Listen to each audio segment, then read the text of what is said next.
el nombre del canal y ahí voy a pegar las clases y de repente pego cosas de neurociencias, ¿no? Sobre temas que me parecen interesantes o que traigo en la mente en ese momento. La clase decía neurodesarrollo, pero como en el momento en que me estaba preguntando Alberto Camacho qué temas quería dar, fue algo muy breve. Le dije neurodesarrollo y bases biológicas de las enfermedades psiquiátricas.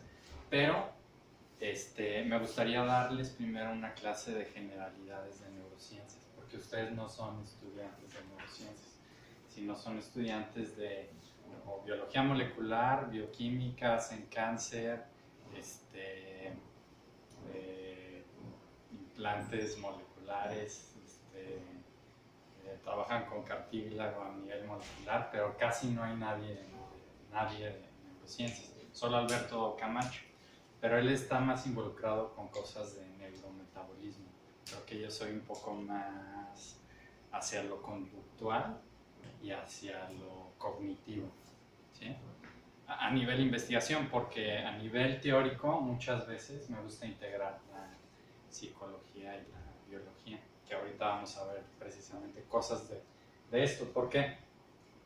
Porque en esta clase me gustaría ver distintos niveles de organización de las neurociencias. Ustedes saben que en neurociencias podemos hablar de cognición, conciencia, conducta, personalidad, pero también podemos hablar de canales iónicos, podemos hablar de receptores a neurotransmisores. Son dos niveles de organización que están en polos opuestos, ¿sí? Pero en el nivel del medio, por ejemplo, podemos tener cosas como circuitos neuronales involucrados en conductas instintivas, cosas así que involucran lo molecular y lo integrativo y sirven de brecha para cosas más alejadas como la conciencia o los canales iónicos. ¿Qué formación tuvo usted? Yo soy neurobiólogo. Yo estudié investigación biomédica en la UNAM a nivel licenciatura, luego hice un doctorado. ¿Se llama la carrera de investigación? Sí, investigación biomédica básica, es el nombre de la licenciatura. Y a nivel doctorado, hice un doctorado directo, porque ahí en la UNAM tienes la modalidad de doctorado directo. Eso es un doctorado que dura 5 años básicamente. Ahí en la INB. No, fue en el Instituto de Fisiología Celular, en Seúl, ¿sí? Porque el INB está más centrado en el área de neurociencias y fisiología celular tiene investigadores desde biología molecular, de la levadura, por ejemplo, hasta hacer registros multiunitarios de la corteza prefrontal para relacionarlo con toma de decisiones. O sea, son áreas completamente distintas. Eso es lo padre de ese instituto, porque luego tienes seminarios muy, muy buenos, pero de áreas distintas. Y, ok, entonces, vamos a empezar. ¿Usted no estuvo, no conoce al doctor Arturo Machuca? Me suena, pero no lo conozco. No lo ubico. Bueno, ahí les va. Primero, como esta es mi primera clase de neurociencias, he estado dando bioquímica aquí. Había dado 2 cursos de epigenética en la UNAM y en la Universidad Michoacana, pero nunca había dado en sí una clase de neurociencias, a pesar de que mi formación es como neurobiólogo. Pero bueno, no se había dado la oportunidad. Y de hecho es de lo que más puedo hablar. Entonces, como es mi primera clase de neurociencias, pues agarré varias diapositivas de internet, de cosas de neurociencias, y lo que hice fue tomar lo más importante o lo que a mí me parecía más interesante. Entonces agarré diapositivas de biología molecular y neurociencias, agarré las que me interesaban, agarré diapositivas de cosas de cognición o anatomía del sistema nervioso y agarré unas. Entonces hice esta presentación que les voy a enseñar, ¿sí? Entonces, pues, si les parece interesante la presentación, pues les puedo dar estas referencias. O incluso les puedo dar la presentación. Bueno, vamos con lo más elemental. Entonces, imagínense cómo era el pensamiento del hombre primitivo, del hombre que vivía hace 10.000 años. ¿Cómo concebía su mente? ¿Sí? Bueno, primero, no había una relación a nivel pensamiento entre la mente y el cráneo y el cerebro, ¿sí? O sea, en la gente primitiva no tenían idea de que sus propiedades mentales estaban relacionadas a lo que estaba dentro del cráneo. De hecho, eran dualistas. Ahorita vamos a ver lo que es el dualismo.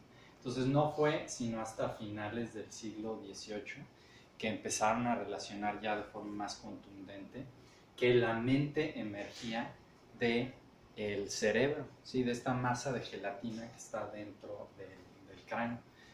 Entonces, una analogía de eso extra, les puedo decir que también el hombre primitivo pensaba que las mujeres se embarazaban, por ejemplo, porque un espíritu ancestral que vivía en el bosque impregnaba a las mujeres. O sea, no tenían la relación en su mente de acto sexual equivale a procreación. ¿Sí?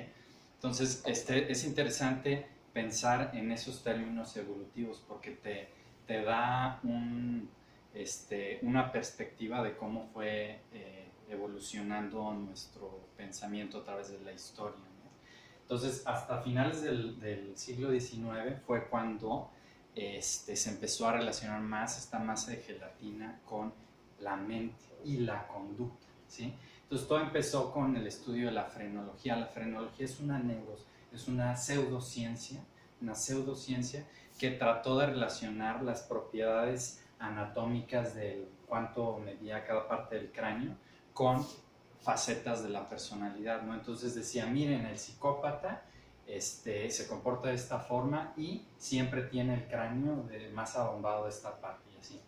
Y a pesar de que la idea básica estaba correcta, es decir, que la personalidad sí está determinada por lo que está dentro del cráneo, la idea ya subyacente estaba completamente equivocada, ¿no? Porque no hay absolutamente ninguna correlación entre la estructura de tu cráneo y cómo es tu personalidad, ¿sí? Pero dio la idea base, ¿sí? Que sirvió para que, por ejemplo, Benjamin Franklin, que fue uno de los padres de la revolución en Estados Unidos, era un científico además y le interesaba mucho el tema de la electricidad, ¿no? Desde múltiples perspectivas, ¿sí? Hasta la perspectiva biológica. Entonces se dio cuenta que el tejido nervioso y los músculos eran buenos conductores, ¿sí? Entonces si ponías un extremo del músculo conectado a un cable y en el otro extremo del músculo otro cable, veía que pasaba corriente de forma muy fácil y que solo ocurría con los músculos y con el cerebro, ¿sí? Y también están los trabajos de Luigi Galvani, un italiano, que hizo lo mismo, pero ya detalló en forma más compleja cómo eran las propiedades de esta conducción, ¿sí? Entonces, pues hoy en día sabemos que la personalidad, la conducta, la conciencia, el sueño, el tumor, tu estado de tu nivel de estrés, todo eso está determinado por el tejido neural. Todas las enfermedades, esquizofrenia, depresión, ansiedad, trastorno bipolar, esclerosis múltiple, esclerosis lateral amiotrófica, todas ya las podemos encajar a cómo es que funciona el sistema nervioso, ¿sí? Y aquí vamos a primero darles una base de estructura, función y a nivel integrativo del sistema nervioso y luego vamos a empezar a ver algunos estados patológicos. También les voy a hablar un poco de neurodesarrollo y para todo esto integrarlo en una, digamos, un mapa general que puedan tener ustedes del área de neurociencias. Ok, bueno, entonces, pues, ¿cuáles son las funciones del sistema nervioso? Es lo que ya les dije, o sea, es lo que procesa aparte del tejido a partir del cual emergen los pensamientos, percepciones, la conducta, incluso la conciencia. Entonces, antes éramos dualistas, ¿sí?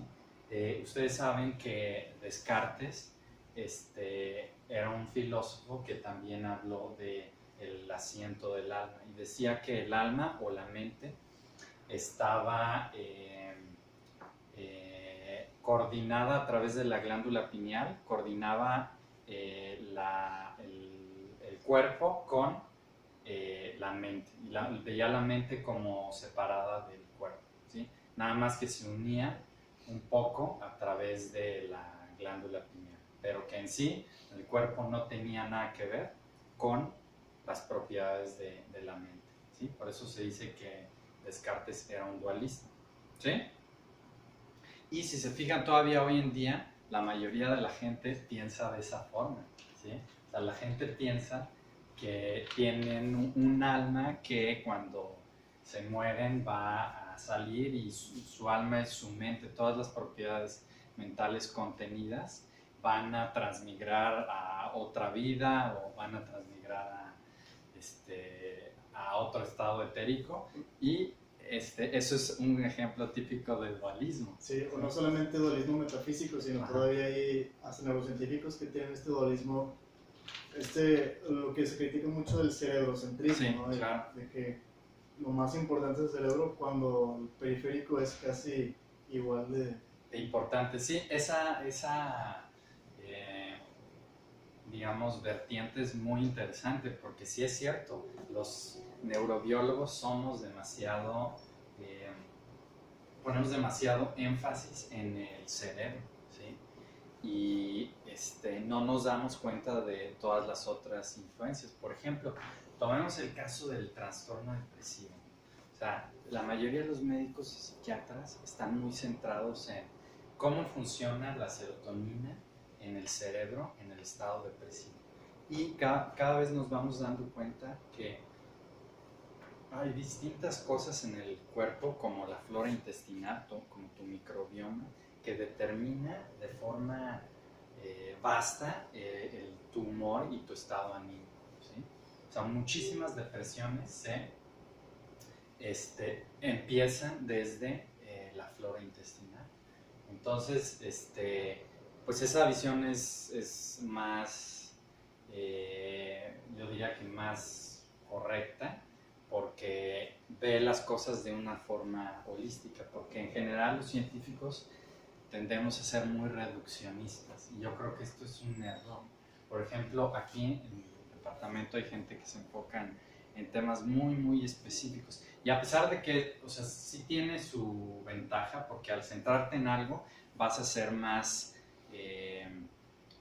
detallado o más concienzudo, ¿no? A lo mejor no vas a dejar huecos, pero también tiene sus grandes desventajas. Por ejemplo, en el cáncer, si nosotros detallamos alguna vía, receptor, efector, etcétera, relacionada a alguna neoplasia en específica, a lo mejor no nos vamos a dar cuenta de que a nivel social el cáncer está siendo fomentado por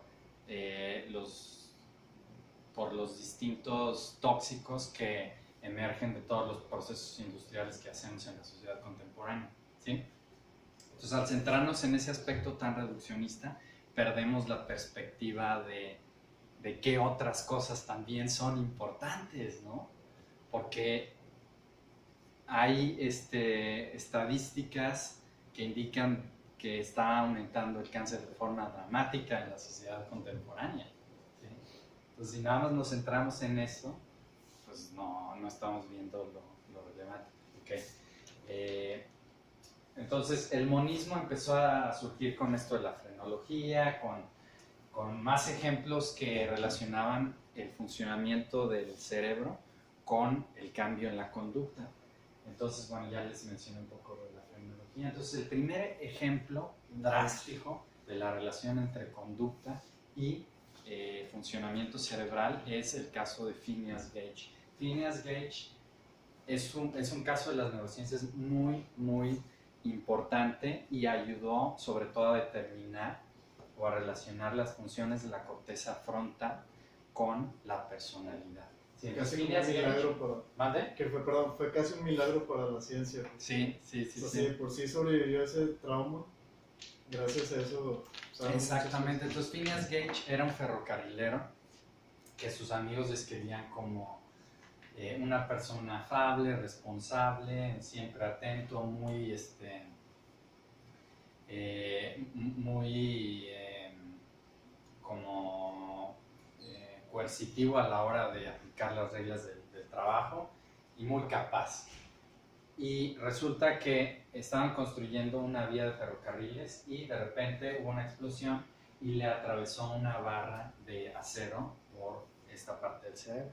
Entonces le dañó en mayor medida la corteza prefrontal izquierda, pero el daño irradiaba un poco al otro hemisferio y un poco hacia la parte caudal. ¿Sí? Y después del accidente se empezaron a dar cuenta que la personalidad de Phineas era diferente. A pesar de que no tenía ninguna alteración obvia en el lenguaje, en el aprendizaje, en la memoria y en la inteligencia, tenía rasgos de antisocialidad fuerte. ¿Sí? Entonces era grosero, no pensaba adecuadamente lo que decía. Desinhibido. Bueno, no sé específicamente si tenía Kluver-Bucy. Kluver-Bucy es un trastorno que les puede dar a personas que también tienen daño en ciertas áreas de la corteza prefrontal y entonces empiezan a ver pornografía infantil o cosas así dramáticas y a la gente la meten a la cárcel por eso y no se dan cuenta que esa conducta emerge del daño que hay en esa área del cerebro. Pero bueno, es un poco el rezago de todo el dualismo que todavía nos queda. ¿Sí? Pero bueno, entonces Phineas Gage fue un caso extraordinario de la neurociencia porque empezamos a entender cómo se relacionaba el cambio de la personalidad con la estructura y funcionamiento del cerebro. Otro caso muy interesante ya ocurrió un poco más tarde y relacionó el concepto de memoria de largo plazo con el funcionamiento del hipocampo. Sí, el hipocampo es una región del cerebro límbico que está muy relacionada con fijación de la memoria, con consolidación de memoria y con memoria espacial. ¿Sí? Entonces el hipocampo en el humano está en esta región y teníamos un paciente que está un poco...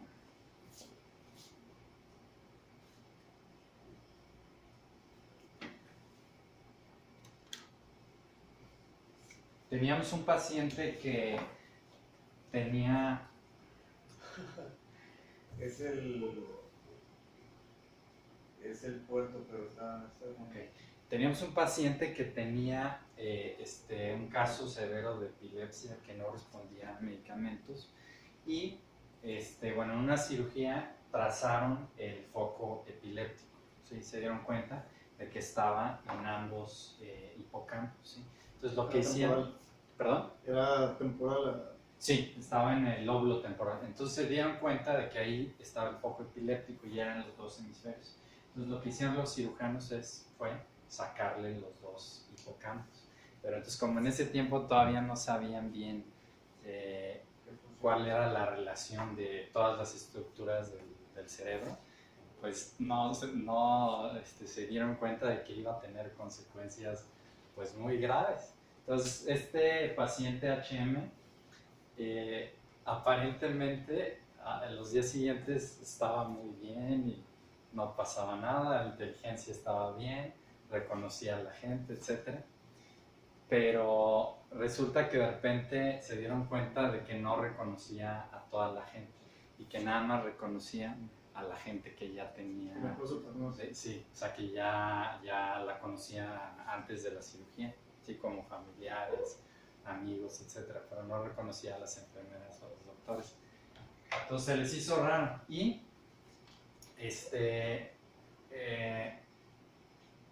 también se dieron cuenta que no se acordaba que había estado en un hospital durante durante varios días. ¿Sí? Ya llevaba muchísimos días y pensaba que era el día de la cirugía, ¿sí? Que fue su último recuerdo incorporado. Entonces, ya no está parpadeando, ¿verdad?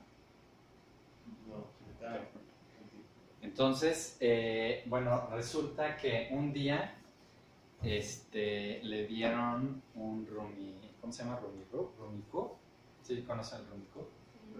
El cubito que tiene varios colores. Como que siento que todavía está parpadeando, pero no. Bueno, es un poco distractor. Bueno, le dieron ese cubito y HM, pues al principio le costaba muchísimo trabajo armar y conforme pasaron los días, pues ya se volvió un experto. Pero cada día que le llevaban el cubito para que estuviera unas horas jugando, le preguntaban, ¿has jugado Rumi Roof? Y decía, no, jamás, nunca había visto esos cubitos. Pero lo armaba súper rápido, ¿sí? Entonces se dieron cuenta que hay sistemas de memoria que están, que están relacionados a distintas regiones del cerebro, ¿sí? Entonces, por un lado tienes la memoria de procedimiento, que es qué tan rápido armo el cubito, y por otro lado está la memoria episódica de yo acordarme, mira, he estado durante varios meses jugando con el cubo, ¿sí? Entonces, la memoria episódica la relacionaron más con el funcionamiento del hipocampo, ¿sí? Y la memoria de procedimiento tiene más que ver con la corteza cerebral, ¿sí? Entonces, pues fue un caso también interesante de las neurociencias. Y bueno, entonces de este órgano gelatinoso que está dentro del cráneo, que pesa 1,5 kilos, emergen todas las conductas y todas las propiedades mentales. Este cerebro del Homo sapiens tiene circunvoluciones, que son los pliegues que podemos ver aquí. Esas circunvoluciones se piensa que está relacionada con inteligencia, ¿sí? Y complejidad de la conducta. Entonces, entre más compleja es la especie, se supone que hay una tendencia a que la conducta sea más compleja. Por lo tanto, el ser humano es el animal que tiene más circunvoluciones, ¿sí? Y también es el animal que, si tú tomas en cuenta la razón peso del cerebro contra peso total del organismo, es el que tiene la razón más alta, ¿sí?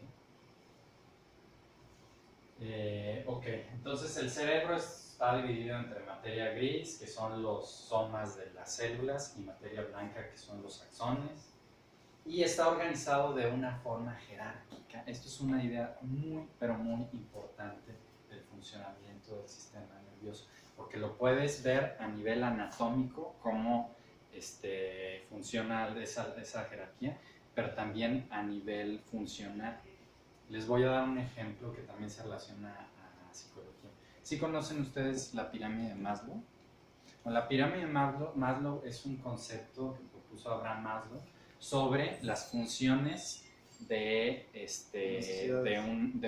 una persona, ¿sí? Entonces, se da cuenta que hay funciones muy básicas que tienen que ver con alimentación, ir al baño, dormir, etc. Entonces, si tienes esas funciones de forma correcta, entras a otras funciones un poco más secundarias, que pueden ser a lo mejor contacto humano, tener a nivel emocional estar equilibrado o cosas así, ¿no? Y si esas funciones están completas, te vas al siguiente, que a lo mejor ya es cosas recreativas, ¿no? Que te diviertas o que te sientas muy eufórico, ¿no? Y el sistema nervioso está organizado de esa forma porque en la parte del medio del cerebro está lo más básico, los núcleos que controlan la respiración, el latido cardíaco, el que respires de forma involuntaria, etc. Y en la parte más externa están las funciones más cognitivas y ejecutivas. Y así nos vamos yendo por cada capa del cerebro. Entonces, lo que refleja la anatomía también lo refleja a nivel funcional. ¿Ok? Y bueno, de hecho hay un modelo sobre esta jerarquización que no es del todo correcto, pero te sirve un poco para entender esta premisa. Entonces tenemos el cerebro y imagínense que hacemos un corte sagital. En la parte en medio estaría el reptiliano, el cerebro reptiliano, tiene que ver con lo que les dije, la respiración, latidos cardíacos, todo eso, o incluso un poco a lo mejor agresión, ¿sí? El cerebro límbico tiene que ver con la parte emocional, si sientes miedo, si estás feliz, reproducción, liberación endocrina de hormonas, etc. Y en la parte más externa, pues la función más integrativa, la conducta, ¿sí? Entonces, les repito, no es un modelo del todo adecuado, pero sirve para entender esta organización jerárquica.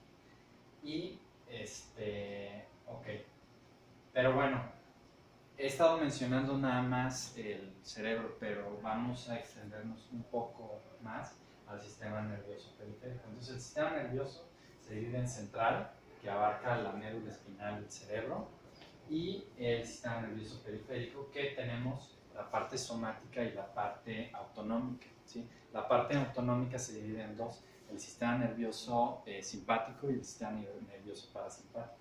El sistema nervioso simpático tiene que ver con las respuestas de fight or flight, pelea o huida, o sea, cuando estás estresado. El sistema nervioso parasimpático tiene que ver con la respuesta opuesta, ¿sí? Cuando estás relajado, ¿sí? Entonces, cuando el simpático está activo, tu latido cardíaco es mayor, no secretas saliva, no tienes movimientos peristálticos, se te dilatan las pupilas, secretas sudor, se te seca la boca, etc. Y cuando está activo el parasimpático es lo opuesto, ¿sí? Y en el ser humano no necesariamente tiene que ver con lo que haya afuera, porque uno pensaría que hay una concordancia en el peligro real externo y la respuesta fisiológica, pero no necesariamente es así. Por ejemplo, las personas que tienen trastorno generalizado de ansiedad o trastorno mayor de depresión tienen el sistema simpático crónicamente activado, independientemente de las condiciones externas. Pueden estar en un palacio, les pueden estar dando comida en la boca y no importa, porque tiene que ver con cómo está funcionando su cerebro, ¿sí? Y su sistema nervioso periférico.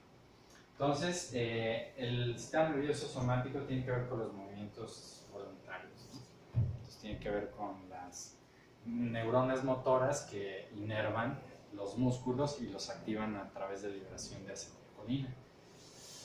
Ok, entonces el sistema nervioso se origina a partir de una estructura que se llama placa neural, que sufre una especie de invaginación que se muestra aquí, luego estos extremos se unen y forma lo que conocemos como tubo neural. Además quedan unas cositas aquí al ladito del tubo neural que se llama cresta neural, ¿sí? Entonces el tubo neural genera la mayor parte del sistema nervioso, sobre todo el central, y la cresta neural, de la cresta neural emergen muchas neuronas y glía del sistema nervioso periférico, ¿sí? Entonces, cerebro y médula y sistema nervioso periférico. Ok, Y una idea también muy elemental que tenemos que entender respecto a los conceptos básicos de neurociencia es la idea del biólogo, ¿cómo se llamaba? Ernest Haeckel, creo, que dice básicamente que la ontogenia recapitula a la filogenia, ¿sí?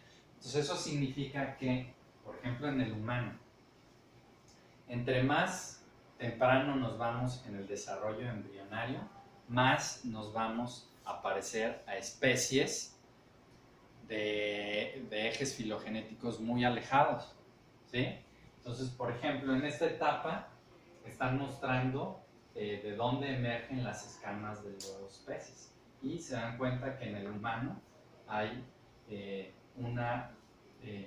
¿cómo le llaman? Arcos branquiales. No sé si una protoestructura que se genera durante el desarrollo embrionario, pero luego se neutraliza, luego es removida. ¿Por qué? Porque al final nosotros no nos quedamos con escamas, solo el pez, ¿sí? Pero esa ontogenia recapituló la filogenia, porque nosotros estamos muy separados de los pescados. A pesar de eso, generamos una estructura en común de la cual surgen las escamas, ¿sí? Y eso lo puedes analizar con muchas especies. Por ejemplo, el coxis se piensa que es le llaman estructura atavista de la cola de los monos, ¿sí? O sea, atavista es que ya no se generó, solo se generó durante la etapa embrionaria, pero ya no lo tienes a nivel adulto. Igual que, por ejemplo, los espacios interdigitales, pues están los anfibios. Nosotros también lo tenemos en el desarrollo. Pero estas células hicieron una apoptosis en el desarrollo. ¿Ok? Entonces esto es importante porque utilizamos modelos de especies diferentes al humano en las que sí puedes hacer experimentos, como los ratones. Los ratones las ratas son increíblemente útiles porque la neuroanatomía y en buena parte la conducta es muy parecida al ser humano, ¿sí? Y son las mismas estructuras del cerebro las que están relacionadas a esa conducta. Entonces, por ejemplo, la amígdala es una región del cerebro que tiene que ver con el miedo, con el procesamiento del miedo, con los miedos instintivos. Entonces, si le mostramos a una rata, un ratón, un gato, la amígdala se va a prender, ¿sí? Si nos muestran a lo mejor una serpiente, porque nosotros tenemos miedo innato a las serpientes, nuestra amígdala se va a activar, ¿sí? Por supuesto, podemos descondicionarnos, ¿no? Por eso hay mucha gente que les gusta tanto las serpientes, pero nosotros, en efecto, tenemos una tendencia innata a tenerle miedo a las serpientes. De hecho, si le muestras a un chimpancé, que es la especie más cercana filogenéticamente con nosotros, le muestras una serpiente, va a estar estresadísimo, se va a ir hasta arriba de la jaula y nada más va a observar. Y en ningún momento lo va a perder de vista. Y estamos hablando de un chimpancé que jamás ha visto una serpiente. Entonces, hay circuitos arquetípicos que se están heredando, de los cuales emerge la conducta instintiva, ¿sí? Y en eso está relacionado la amígdala, ¿sí? Sí, o sea, no es que tengamos, que nazcamos teniéndole miedo a las serpientes, sino a una figura que se mueve, Claro, que exactamente. representa ese posible peligro. Exactamente. Bueno, entonces, y así nos podemos ir con varias estructuras. El hipocampo también del ratón, pues muy relacionado con el hipocampo del humano, igual la corteza prefrontal, etc. Ok, entonces ya vamos a bajar un poco el nivel de organización y nos vamos a centrar cada vez más en la parte de la celularidad, ¿sí? ¿De qué está hecho el cerebro? ¿Sí? El cerebro, aprendimos nosotros en el kinder que está hecho de neuronas y de glía, que las neuronas son las importantes y son las que están relacionadas con la conducta y la mente, y que la glía nada más le sirve de apoyo al neuronas. Bueno, por supuesto, como muchas ideas antiguas de las neurociencias, esto es totalmente falso, ¿sí? La glía no es solo apoyo, ¿sí? La glía en parte conduce también impulsos eléctricos, por ejemplo, a través de ondas de calcio, y pueden establecer o determinar si un circuito se activa o se apaga. Entonces la glía no cumple esta función pasiva que pensábamos que tenía. Voy a hablar también un poco de eso. Bueno, de los primeros modelos que surgieron sobre la celularidad del sistema nervioso fue el modelo propuesto por Camillo Golgi y por Ramón y Cajal. Santiago Ramón y Cajal, era un español que trabajó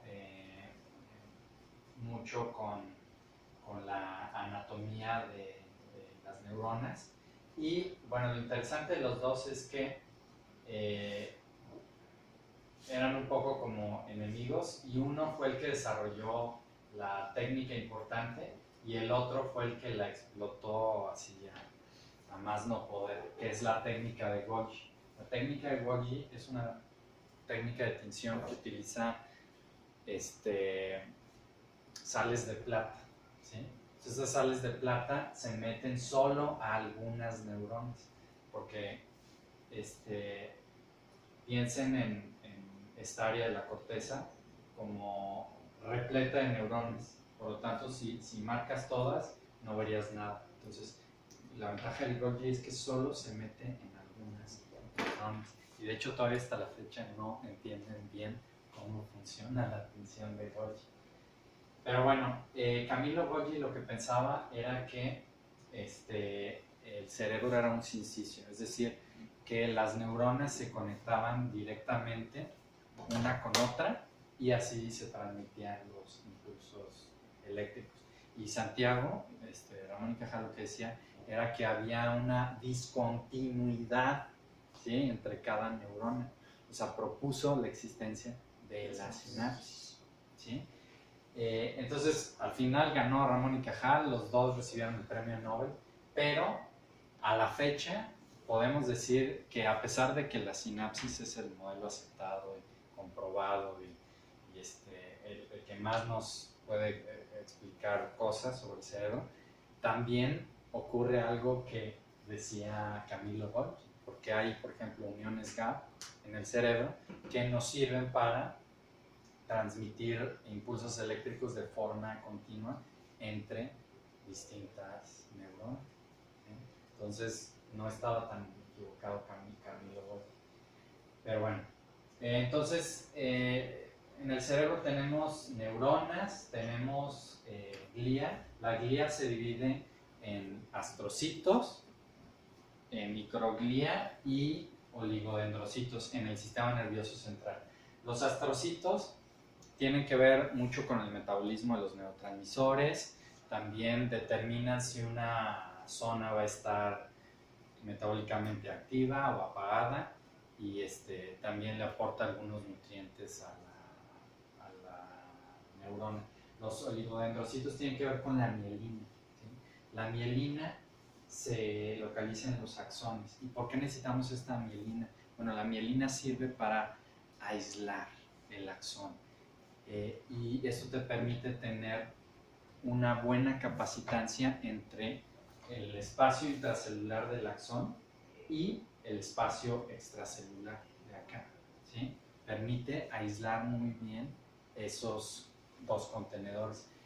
Esto sirve para poder transmitir el potencial de acción, que ahorita les voy a explicar, que es básicamente lo que transmite el impulso eléctrico de esta neurona a la siguiente. Y bueno, la microglía es como el sistema inmune del cerebro, ¿no? Que Alberto Camacho está ahorita muy interesado en eso porque le interesa cosas de neuroinflamación.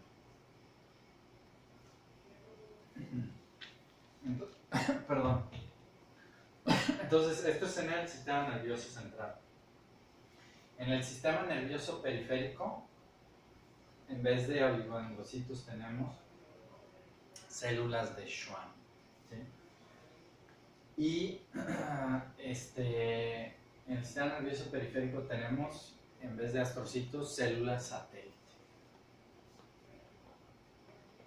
Entonces, bueno, las partes de la neurona, pues tenemos el cuerpo celular, perdón, o soma celular, que está aquí, y pues aquí está contenido el núcleo.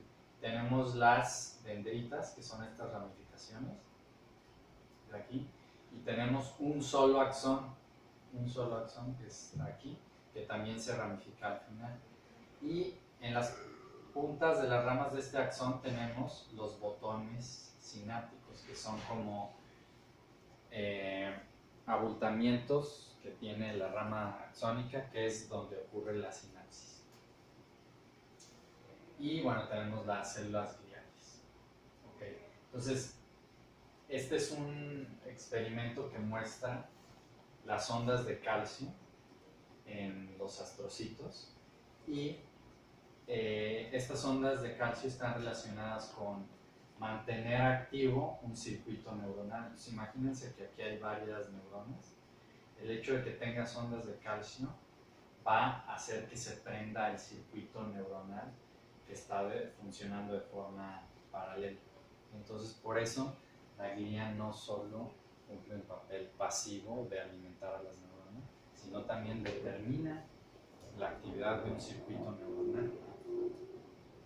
Ok, entonces esto era lo que les decía del axón, ¿sí? Aquí está la mielina del axón. Esto que no tiene mielina se llama nodo de Ranvier. Aquí está otra vez mielina, nodo de Ranvier, mielina. El hecho de que esté mielinizado, que haya estos nodos de Ranvier, hace que el potencial de acción no se atenúe con la distancia, ¿sí? Y esto es bien importante porque hay axones bien largos. Por ejemplo, el axón que inerva la punta de tu dedo gordo es súper largo. Entonces necesita tener esta propiedad estructural para que el potencial de acción no se atenúe, ¿sí?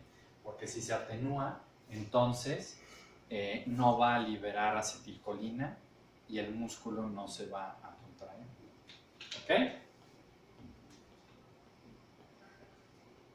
Entonces, ¿qué pasa a nivel de la sinapsis? Bueno, en esos botones sinápticos que les mencioné, hay vesículas sinápticas. Estas vesículas sinápticas tienen los neurotransmisores, ¿sí? Que pueden ser de varios tipos. Por ejemplo, serotonina, GABA, glutamato, noradrenalina, dopamina, incluso pueden ser péptidos. Entonces, dependiendo de qué estructura estemos hablando, va a ser el neurotransmisor que va a utilizar. Entonces, la acetilcolina, por ejemplo, está en las neuronas motoras que inervan los músculos. Y este espacio le llamamos el espacio sináptico, que es el que recibe a estos neurotransmisores. Por aquí las vesículas tienen una estructura que se llama clatrina, que engloba a las vesículas, que es muy importante para el reciclamiento de las vesículas y su unión a la membrana sináptica. El proceso de liberación del neurotransmisor está determinado por la entrada de calcio a la terminal presináptica, ¿sí? Entonces aquí toda esta sinapsis tiene canales iónicos de calcio. En el axón está el calcio, en el núcleo de la célula y las dendritas están los canales de sodio. Eso hablando de forma muy general, en realidad están por todas partes, pero más o menos, ¿no? Si hay cierta regionalización.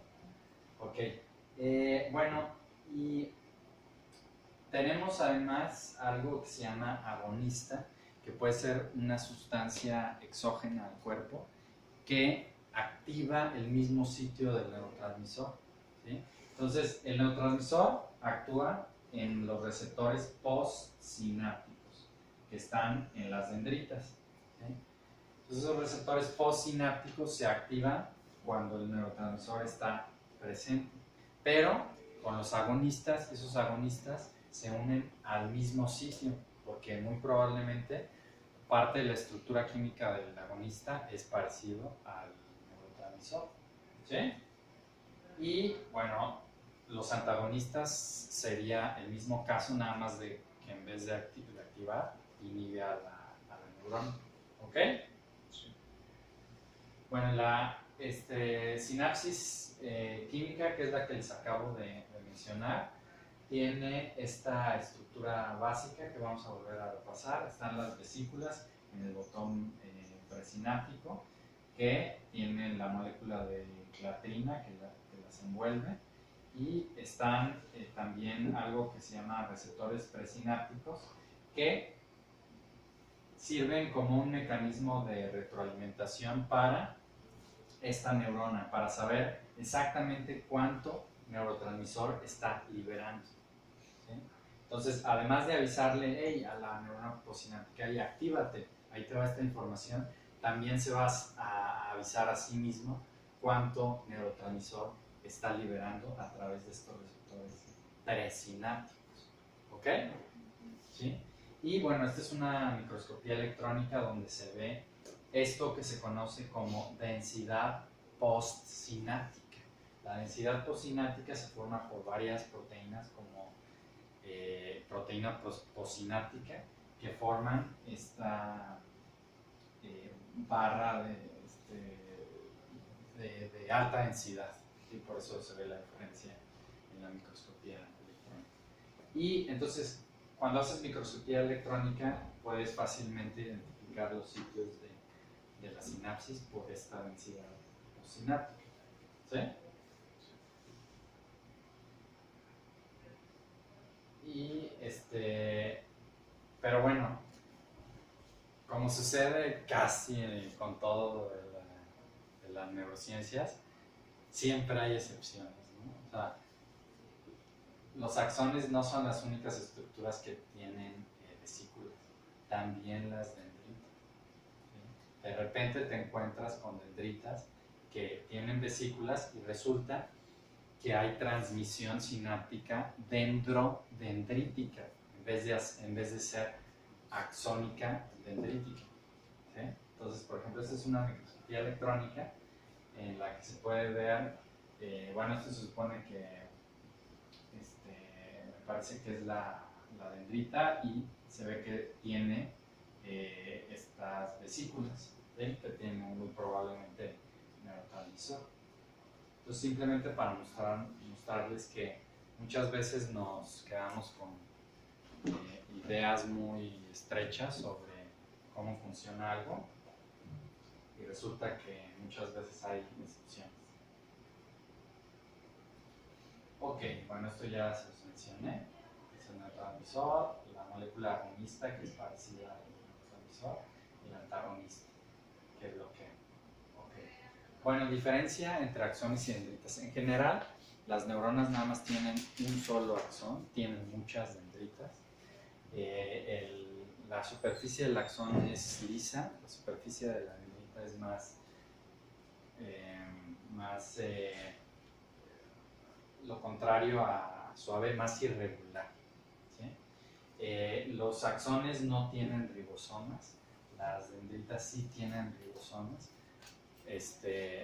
porque hay una regulación muy fina de algunos ARNs de interferencia, microARNs, que ocurren a nivel de las dendritas. ¿Sí? O sea, ahí están modulando directamente el que un mensajero se traduzca o no se traduzca. Ok, o sea, hay varias dendritas por célula. Solo los axones pueden estar mielinizados. No todos los axones están mielinizados, ¿sí? Pero en general los que atraviesan largas distancias están mielinizados, como los que inervan los músculos. Y bueno, se pueden alterar con cosas como la esclerosis múltiple o como como la enfermedad de Charcot-Marie-Tooth, ¿sí? Que los axones se desmielinizan. Estaba diciendo de los oligodendrocitos que son... Ok, son las células que recubren de mielina a las neuronas. Entonces los oligodendrocitos están en el sistema nervioso central y las células de Schwann en el sistema nervioso periférico. ¿Pero para qué sirven las neuronas mielinizadas en el sistema nervioso central?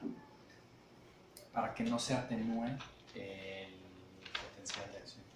Y Ahorita voy a explicar la estructura básica del potencial de acción, pero es simplemente para que, lo voy a decir de la forma más fácil posible, para que el nivel de electricidad de la parte del axón que apenas está saliendo de tu espalda sea el mismo nivel que en la punta de tu dedo gordo. Sí, es como un chorro de agua, pues el calibre de un chorro de agua, ¿no? Ajá. Entonces, si yo aviento agua con una presión muy grande, va a llegar a la pared, y con una presión muy baja, pues la vas a esparcir. Exactamente, sí, algo así. Entonces, para eso te sirve tenerlo mielinizado, y tiene que ver con bueno, tú sabes que la grasa no se lleva muy bien con el agua, ¿sí? Entonces, si lo pones en la membrana, va a estar muy bien aislado el contenido acuoso intracelular de la parte del axón y el contenido extracelular fuera del axón,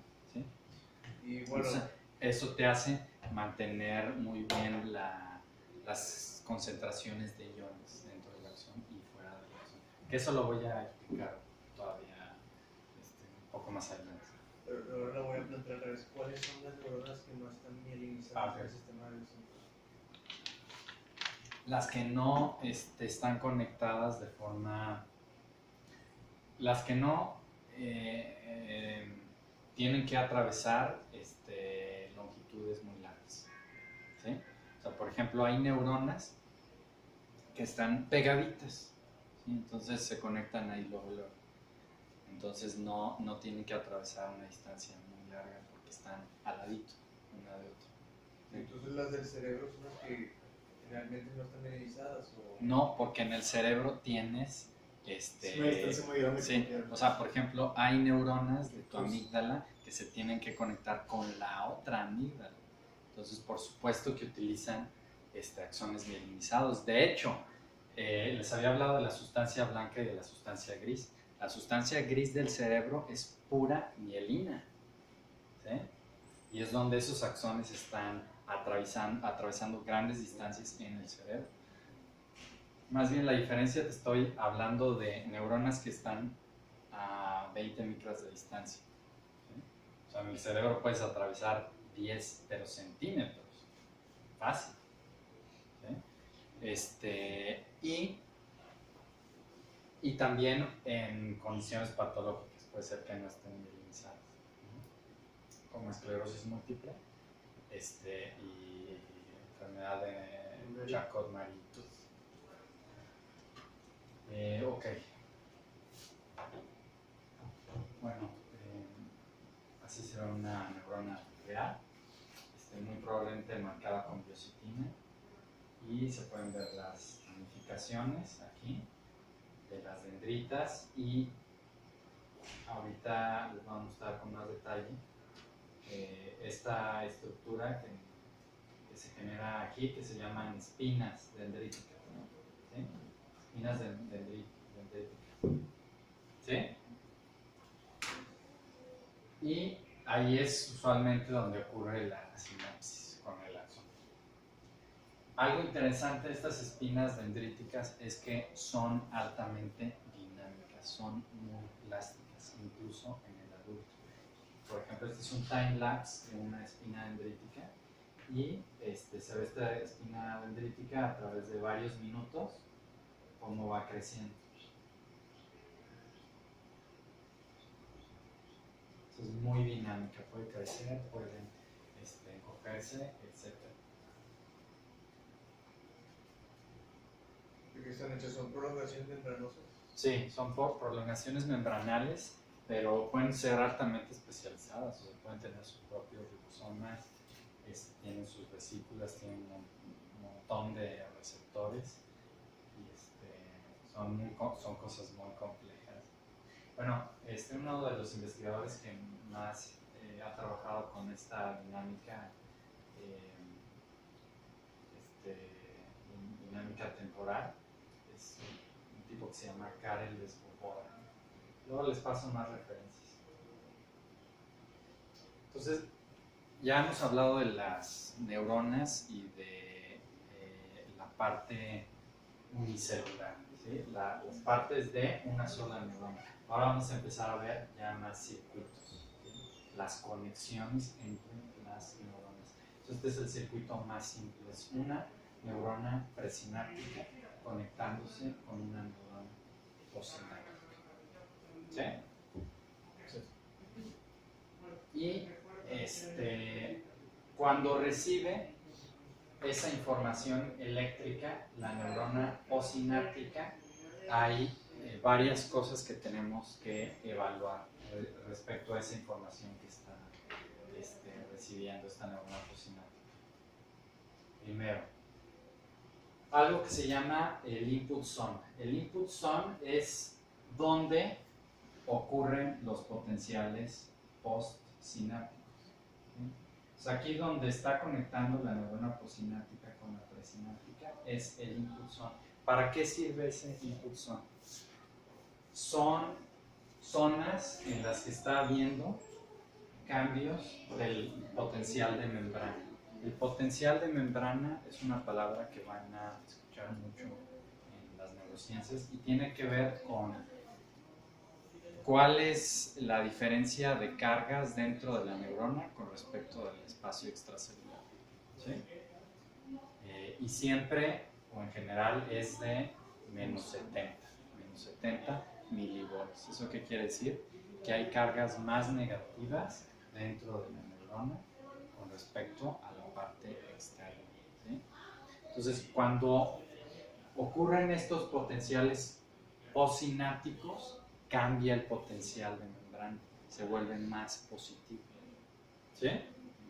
Entonces, de ser de menos 70, puede subir un poquito dependiendo de cuántas vesículas de neurotransmisor se liberan.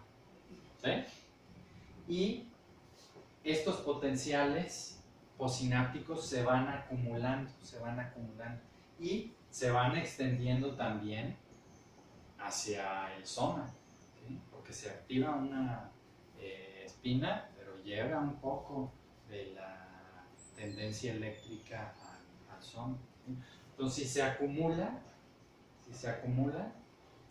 se va a producir un potencial de acción, pero eso lo determina el soma, ¿sí? En el soma tenemos la región de integración, ¿sí? Entonces, va a ser la zona que va a censar la cantidad de potenciales postsinápticos que está ocurriendo, ¿sí? Y si se alcanza cierto umbral, pues se va a producir un potencial de acción. Y el potencial de acción se genera en la transición de el soma al axón, ¿sí? En esa transición, ahí se dispara el potencial de acción. Y el potencial de acción pues, se transmite a través del axón, esto se llama zona de conducción, y el output zone es simplemente donde está el botón sináptico, ¿sí? El botón sináptico hace sinapsis con la siguiente neurona. ¿Ok? Entonces vamos a ver un poco de circuitos neuronales y cómo es que se determina el que se dé el potencial de acción o no se dé el potencial de acción. Ok.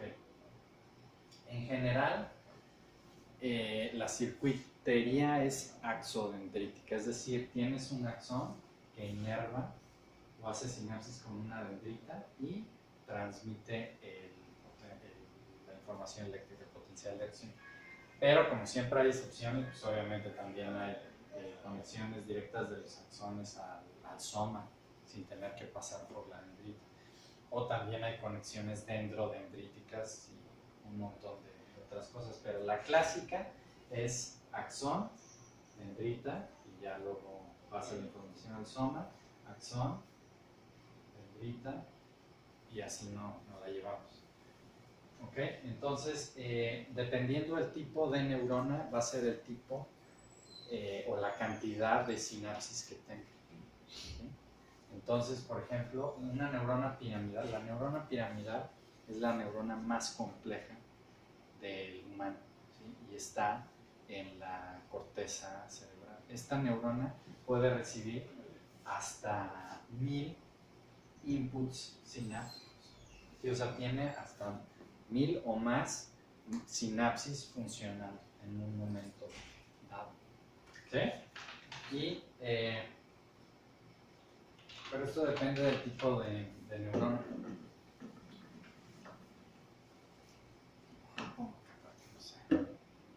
Okay. Y bueno, otra cosa interesante es que estos axones tienen algo que se llama colaterales. ¿Sí? Las colaterales son ramificaciones, igual que ocurren con las dendritas, para inervar más número de neuronas. ¿Ok? ¿Cuáles son las concentraciones iónicas? ¿Quieren que nos demos 5 minutos? Sí, es que tenemos de baño. Ah, ok, sí, 5 minutos.